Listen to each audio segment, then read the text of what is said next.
Bonjour, je suis aujourd'hui avec David Bernard, conférencier et auteur de 4 livres et bientôt un 5e. Bonjour David. Salut Penny.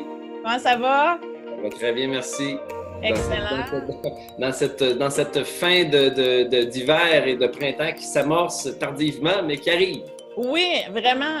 Aujourd'hui, on a encore du grésil, un petit peu de neige ici à Granby. Et toi, dans ton coin de ce pays? Oui, je regarde par la fenêtre dehors, il neige encore. Ah non, hein? On le veut les dernières fois, printemps. moi, j'en profite les dernières fois, je les aime. Je me dis, profite-en parce que ça va aller l'année prochaine. Oui, effectivement, effectivement.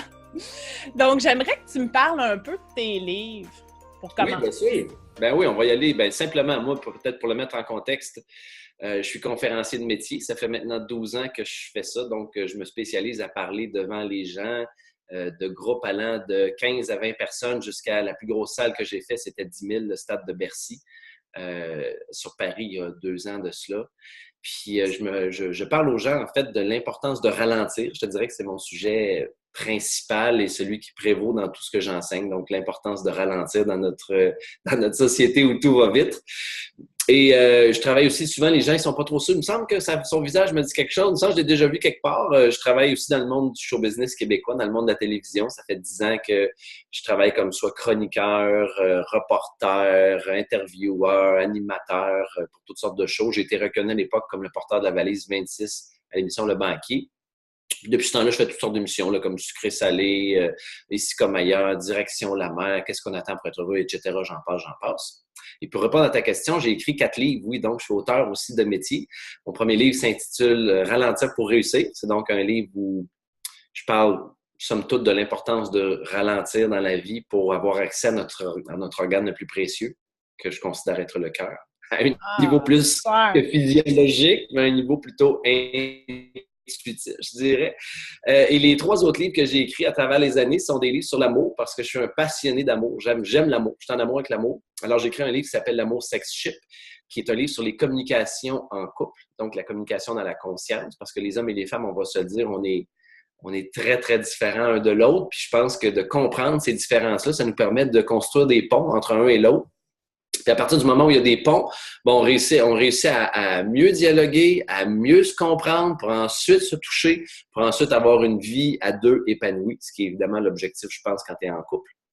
Et puis sinon, les 2 autres livres s'intitulent « Prêt pour l'amour ». Tu as le tome 1 et le tome 2, qui sont des livres pour les célibataires. Les célibataires qui ont de la misère en amour. Ça existe ça, des célibataires qui ont de la misère, qui sont sur les réseaux sociaux pour essayer de rencontrer. C'est ça, ou Tinder, puis ils swipent là, non-stop, ils aimeraient ça rencontrer, puis ils savent pas comment, ou ils sont toujours en train de reproduire les mêmes patterns, d'attirer les mêmes partenaires, ou ils aimeraient ça trouver un gars qui s'engage, puis ils veulent juste des one night, ou sont tannés des amis avec bénéfice, ou ils se sentent tout seuls, ils ont peur du rejet, puis ils sont pas capables de l'affronter, fait qu'ils restent tout seuls dans leur coin, écouter des séries sur Netflix plutôt que de sortir puis de se rendre disponible dans le monde. Alors pour tous ces gens-là, parce que soit dit en passant, là, je suis pas meilleur, je suis beaucoup dans l'énergie de l'humilité. Je faisais partie de ceux-là. Moi, j'ai été un célibataire qui a eu bien de la misère en amour. Puis il faut dire que les 4 livres que j'ai écrits, c'était pour m'auto-coacher.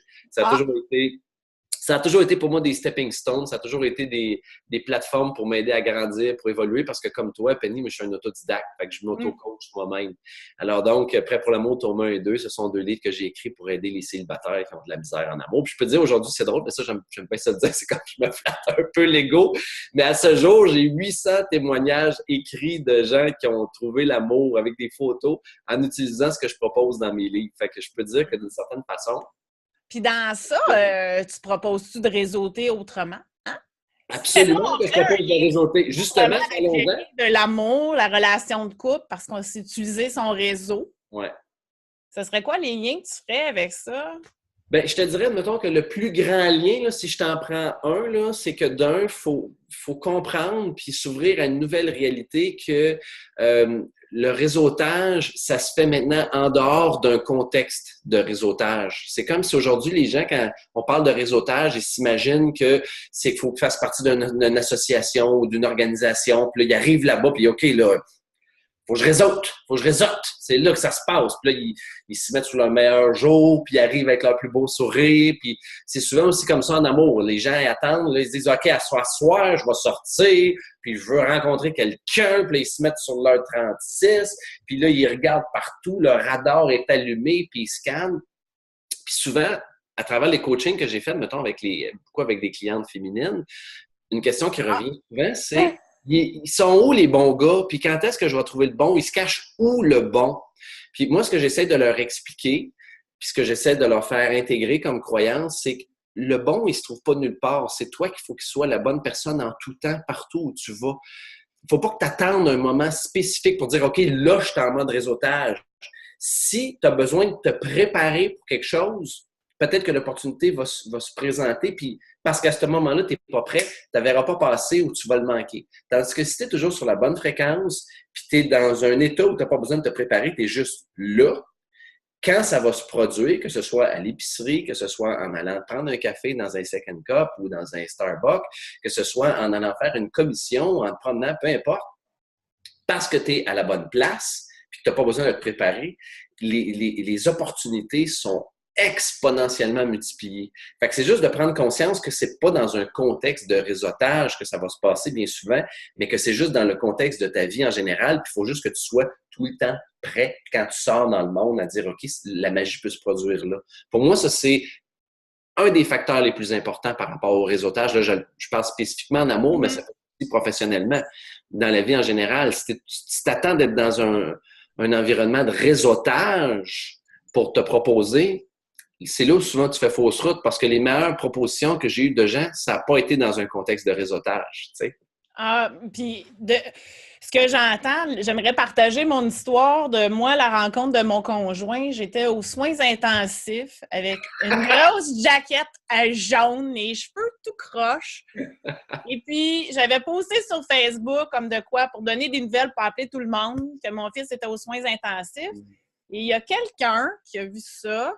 Puis, cette personne-là m'a apporté un café. Puis, c'était dans un moment où j'étais célibataire et puis où en voie de disponible à rencontrer. Et mon doux, la connexion s'est faite dans le corridor avec une jaquette. Donc, j'étais à ma fréquence. Je vibrais mon être, mon vrai moi. Puis, la connexion, elle s'est faite là. Tu vois, la preuve que ça peut être n'importe où puis n'importe comment. C'est pas nécessairement où tu es, mais c'est dans l'énergie dans laquelle tu es puis l'état dans lequel tu es qui va faire la plus grande différence dans ta réalité. Ah, vraiment. Puis malgré que mon fils était aux soins intensifs, j'étais dans un mode de positivisme, de voir la beauté des choses, qui étaient en vie, il s'en sortait, que ça allait bien. C'est vraiment dans un contexte qui est vraiment unique. Puis, je voulais juste partager ça de, justement, l'amour peut se trouver n'importe où. Comme tu dis, si tu es sur ton X, tu vibres à la bonne fréquence, tu te connais, tu vas le voir passer. Voilà. La voir ou le voir, parce que ça peut être un côté ou de l'autre. Puis j'aimerais ça te poser la question parce qu'on a déjà eu une discussion puis tu disais, ben Penny, moi je suis pas très réseautage, je fais pas du réseau, je vais pas dans les 5 à 7, je fais pas ces affaires-là. Mais là, on a parlé vraiment en contexte pour les relations de couple, trouver son conjoint, un potentiel. Quel autre lien tu fais, toi, entre ton expertise et le réseautage? Ben, je te dirais que le lien le plus important que je peux faire, c'est celui de ralentir. Ça fait 12 ans là, que je parle de l'importance de ralentir, puis je remarque, admettons, que ce soit dans un contexte, surtout spécifiquement dans un contexte de réseautage, c'est comme si, de ce que j'ai pu observer, c'est comme s'il y avait une urgence. C'est comme si le monde, il devienne contracté. Là. Il faut qu'il se passe de quoi, il faut que je connecte avec du monde, il faut que je rencontre le monde. Puis moi, j'ai plus envie de te dire, hey, relax, ralentis intérieurement, relax, parce que les êtres humains, on a tous des petites antennes. Puis on peut le sentir quand une personne est contractée. On peut le sentir quand une personne est dans l'urgence. Puis dans l'urgence, pourquoi? Parce qu'elle est dans une croyance et dans un état de manque. Il manque quelque chose que je m'en vais chercher. C'est pour ça que je réseaute. Mais en réalité, Si tu arrives dans une opportunité de réseauter, ou est-ce que tu es dans une énergie d'ouverture, que tu es dans une énergie je te dirais, de vérité, puis de plaisir, puis d'authenticité, puis tu es juste bien, puis tu es curieux de voir ce qui va se produire, c'est souvent là où la magie va se présenter. Tu sais, je vais te donner un exemple de ça. J'étais dans un salon, le salon de l'éveil, il y a 2 ans de ça. Puis je termine la 2e journée. Je suis un peu fatigué. Il y a quelqu'un qui vient me voir, il met sa main sur mon épaule. Il dit, écoute, j'ai de l'information pour toi à te transmettre. Je de l'information à me transmettre. OK, vas-y. Puis tu sais, je suis un peu fermé. Puis souvent, tu as beaucoup de monde qui viennent te voir dans des salons comme ça. Fait que je suis comme, ça fait 2 jours que je suis en mode, je suis en mode émission. Fait que là, je suis comme un peu tanné, tu sais. Puis il commence à me parler. Puis là, tout d'un coup, je suis comme, wow, il me transmet des informations. C'est un peu comme une espèce de gars connecté, on va le dire comme ça, pour ne pas dire clairvoyant, clairaudient, etc. Puis, de fil en aiguille, le gars, ce qu'il me transmet, ça me touche beaucoup. Puis, on garde contact. Et aujourd'hui, ça fait 2 ans de ça, c'est devenu un très bon ami à moi. Puis, de temps en temps, je l'amène avec moi dans des événements, des conférences, tout ça. Je lui demande d'être présent parce que je veux qu'il se présente. Puis, au début, il était tellement drôle, il me faisait rire avec ça parce que les gens disaient, qu'est-ce que tu faisais? Il était comme, moi, je conduis l'auto, j'amène les valises de David. Tu sais, il était dans aucune urgence de quoi que ce soit, de dire, moi, je suis hypnologue, j'aide les gens. Ma carte, il était plus comme Puis ça piquait la curiosité des gens parce que tu voyais qu'il était dans une énergie de plaisir, de légèreté. Puis là, j'étais comme arrête là, tu conduis pas mon auto, là, dis-leur non, pourquoi t'es là. Puis là, il commençait à parler, puis il y avait des liens qui se créaient, puis comme ça lui a permis de tranquillement développer ses affaires parce qu'il était dans une énergie de plaisir, puis pas dans une énergie d'urgence de prendre. Fait que le que je fais, pour moi, un des plus importants, c'est ralentir. Relaxe un peu. Là. Il n'y a pas d'urgence. Puis c'est pas parce que tu es dans un contexte de réseautage qu'il faut que tu sois dans une énergie contractée de « il faut ». Non, non, fais juste être dans la curiosité de voir ce qui va se produire. Puis s'il ne se passe rien, c'est correct aussi. Là. Va juste là, sois ouvert, sois disponible énergétiquement, émotionnellement, intellectuellement, mais pas dans leur « juste là ». Juste le être. Dans le fond, on peut résumer ça en un mot. Être, puis ralentir, puis faire confiance à ce qui va se produire, puis que tout est correct, dans le fond. Moi, c'est ça qui va me charmer le plus, en tout cas, je veux dire, chez une personne, parce que, ça, mettons, on est dans un contexte de réseautage, puis il y a 3 personnes qui font la même chose. Il y en a peut-être un qui est un peu plus qualifié que les 2 autres, mais c'est pas nécessairement sur ces surqualifications que je vais baser mon choix pour le choisir.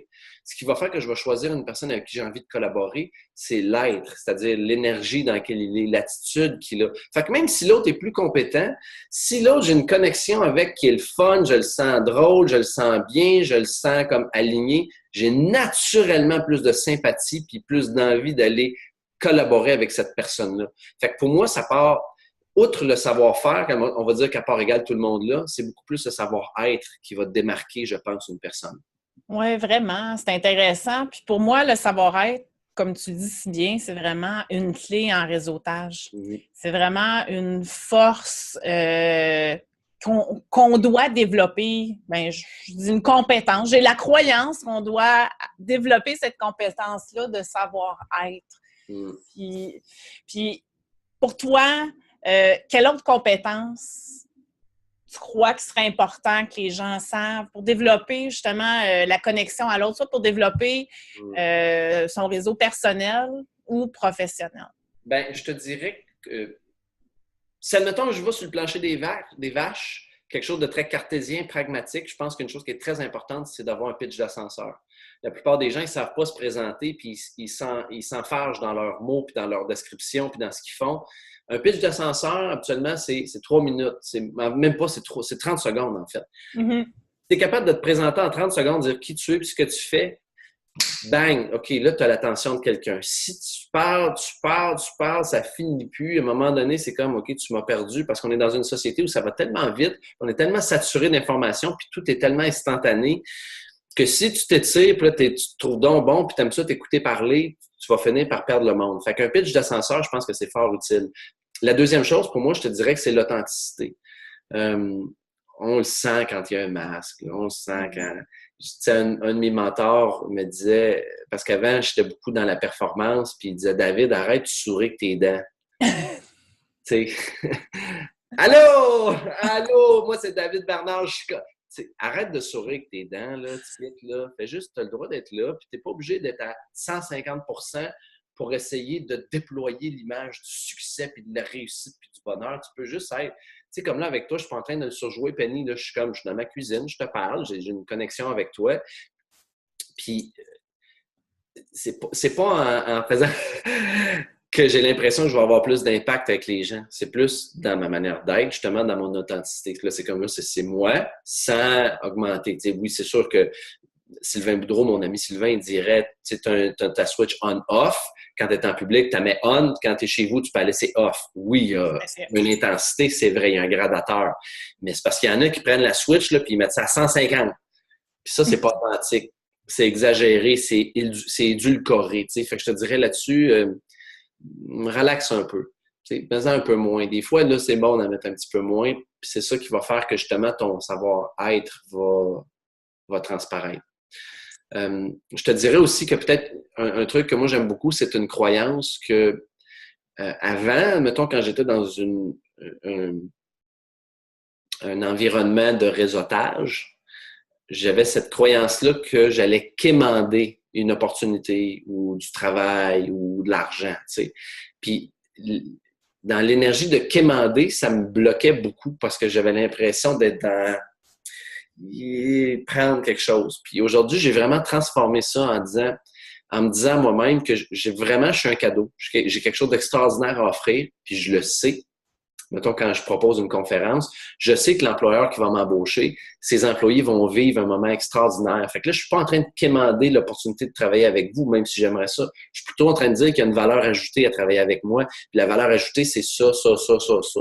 Je sais que l'équipe va vivre telle expérience, va ressentir telle chose, ça va les amener à réfléchir sur telle chose. Donc, je suis plus en train de quémander, je suis plutôt en train d'être conscient que je suis un cadeau et que je propose quelque chose qui a de la valeur. À partir du moment où tu as une croyance où tu sais que ce que tu as à offrir, ça a de la valeur, ton énergie change. Tu n'es plus dans la contraction de « j'espère que ça va marcher, j'espère qu'ils vont m'aimer, j'espère qu'ils vont être ouverts à ce que j'ai à proposer ». Tu es plutôt dans « moi, j'ai quelque chose à offrir ». Puis c'est la même chose en amour. Moi, j'ai quelque chose à offrir, je sais que c'est hot. S'ils aiment ça, tant mieux. Sinon, c'est parce que c'était pas pour eux autres. Ils passent leur chemin et ça finit là. Ouais, vraiment génial, ça. Puis c'est en lien en ayant de transformer peut-être aussi une croyance qui est limitante, puis l'amener à être supportante, qui va t'amener à faire des actions qui vont vraiment être en lien avec tes valeurs, avec qui tu es, ton toi-même, en fait. Puis tantôt, tu mentionnais, tu sais, le pitch de vente, 30 secondes.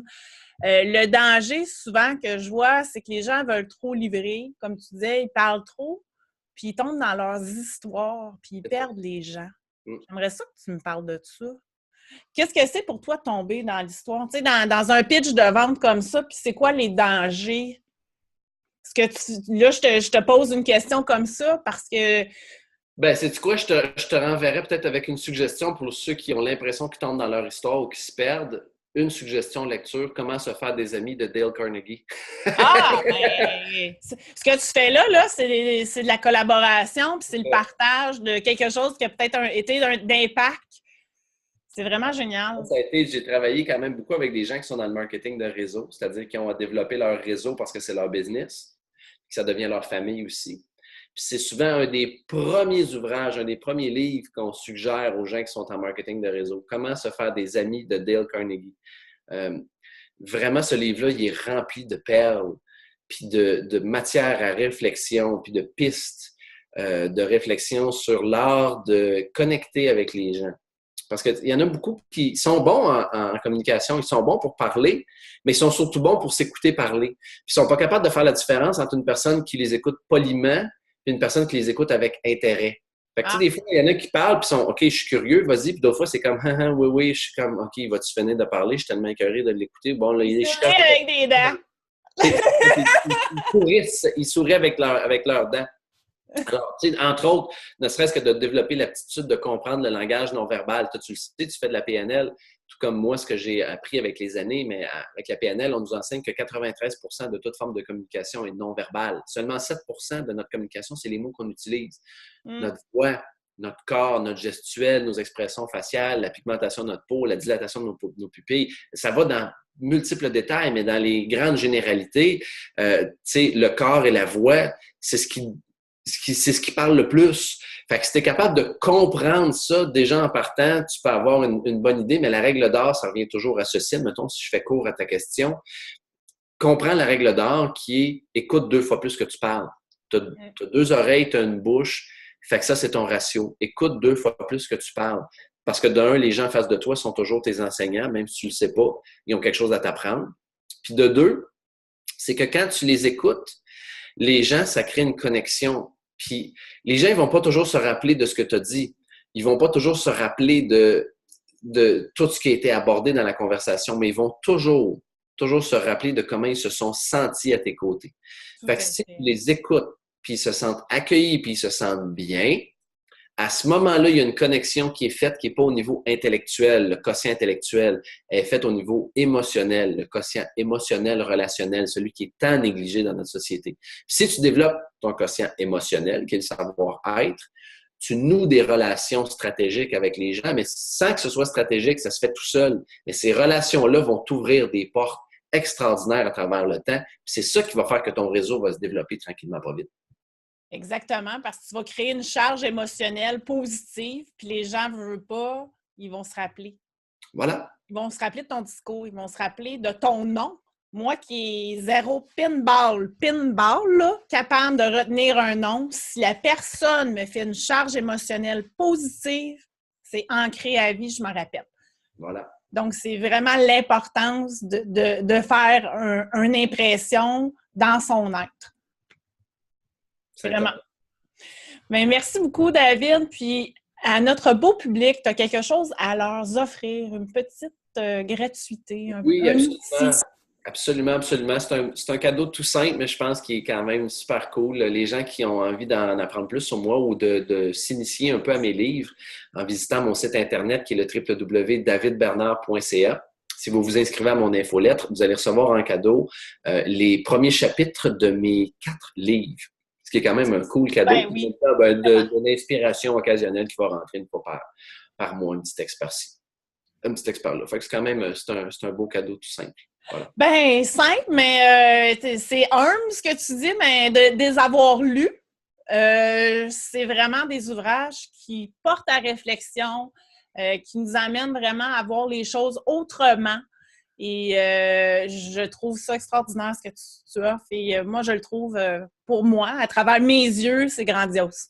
Je te remercie beaucoup. Ça me fait plaisir. Tu sais, le but ultime de l'être humain, c'est de collaborer. Hein. On est en co-création, alors c'est d'aider les autres. Exactement. Réseauter autrement. Hein? Le titre du télésommet, c'est vraiment d'appoint. Ouais. Donc, merci beaucoup, David. Ça fait plaisir. De ton temps. Merci tout le monde. Je vous remercie énormément du plus profond de mon cœur d'avoir pris le temps de visionner avec nous, d'être là avec nous aujourd'hui. Et puis, je vous souhaite une super belle journée. Regardez votre boîte courriel demain pour la suite des entrevues. Et au revoir.